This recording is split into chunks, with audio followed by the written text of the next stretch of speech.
बहुत साल पहले बीजीएमआई की दुनिया वैसी नहीं थी जैसी आज है। उस समय पोचिंकी पर राज करता था एक दरिंदा, किंग फैरो। उसके नाम से ही खिलाड़ी कांप उठते थे। कहा जाता है कि उसके कदमों की आवाज से दूर दूर तक घरों की खिड़कियां हिल जाती थीं। सीन 1। पोचिंकी की दहशत। पोचिंकी की तंग गलियों में हर घर के दरवाजे टूटे हुए थे। हर दीवार पर किंग फैरो की मुहर, लाल ताज और जलती हुई तलवार। फैरो कठोर नियम चलाता था। पोचिंकी मेरा है, जो भी उतरेगा मरेगा। उसके सैनिक हर छत पर तैनात रहते और जिसने भी उतरते ही हथियार उठाने में देर कर दी, उसकी किस्मत खत्म। सीन 2। किंग फैरो का गुप्त किला।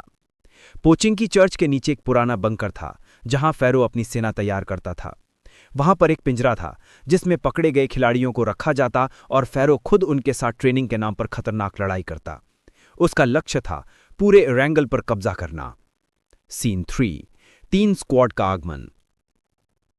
एक दिन रैंगल के 3 सबसे घातक स्क्वाड ने तय किया, किंग फैरो को गिराना ही होगा, चाहे जान चली जाए।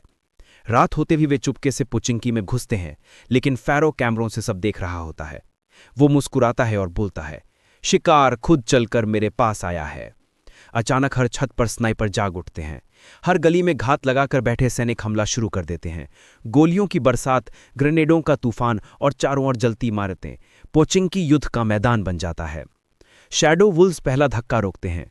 स्टील स्नाइपर्स ऊंची इमारतों पर चढ़कर कवर लेते हैं। फीनिक्स स्क्वाड सामने से हमला बोलता है, लेकिन हर सड़क के कोने पर एक ही आवाज थी, किंग फैरो, किंग फैरो। अंतिम सामना, फाइनल बैटल। पोचिंकी चर्च के सामने तीनों स्क्वाड किंग फैरो को घेर लेते हैं। फैरो काले कवच में, लाल ताज पहने, हाथ में पौराणिक ग्लोइंग M416 के साथ बाहर आता है। वो अकेला और सामने 12 खिलाड़ी, लेकिन उसका आत्मविश्वास पत्थर जैसा था। राजा से लड़ने आए हो, तुम सब मिलकर भी सिर्फ शिकार हो। युद्ध शुरू होता है।